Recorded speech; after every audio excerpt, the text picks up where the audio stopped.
Un nouveau venu fait son entrée cette semaine dans le circuit. Gérald April, un excellent pilote que nous avons eu l'occasion de voir à quelques reprises la saison dernière.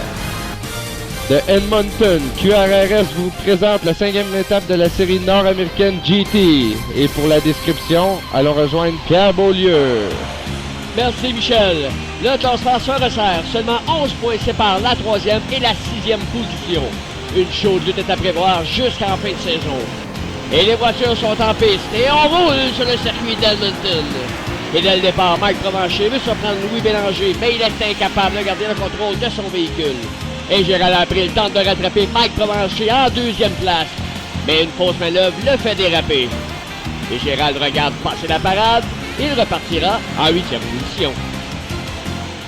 Et Mike Provencher profite du dérapage de Louis Bélanger pour s'emparer de la 1re position.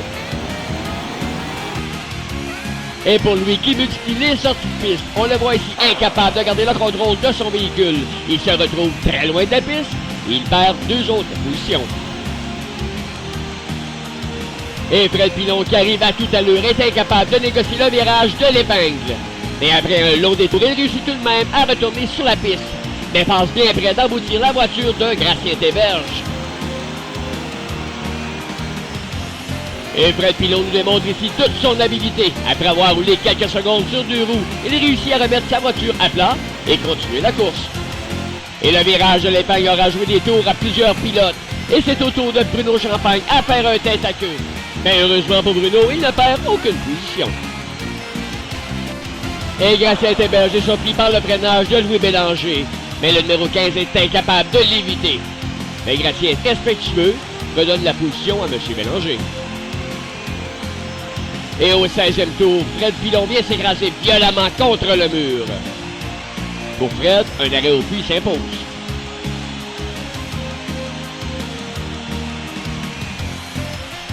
Et nous sommes au 18e tour, alors que Mike Provencher est en 8e position.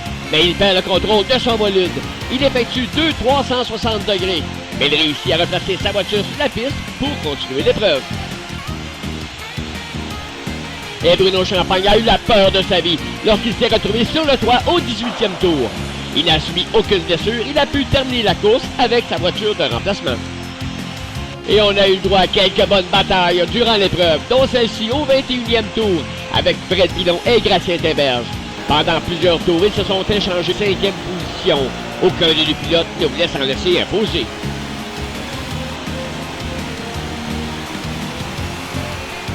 Et une autre belle bagarre au 25e tour. Cette fois, c'est Kevin Lapart et Mike Provencher. Ils luttent tous deux pour la 2e place. Mais après le dérapage de Kevin, Mike va respirer un peu mieux. Et après avoir gagné la bataille avec Fred Pilon, Gracien Desberges voit son moteur surchauffer. Et à moins de 5 tours à faire, il tente de continuer.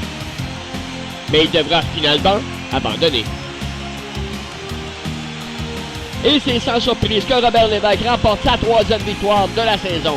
Il demeure ainsi au sommet du classement général. Et à sa première course, Gérald April a connu beaucoup de succès. Il réussit à terminer en 2e place. Et Mike Provencher, qui a connu quelques difficultés sur le parcours, tout de même terminé en 3e position. Et voici maintenant le classement général. Robert Lévesque est en tête avec 232 points. Mike Provencher est sur l'arrière avec 195 points. Et Bruno Champagne en 3e position avec 149 points. Moi, je vous donne donc rendez-vous la semaine prochaine alors que nous serons sur le circuit de Mid-Ohio. De Edmonton, Pierre Beaulieu pour QRS Sport.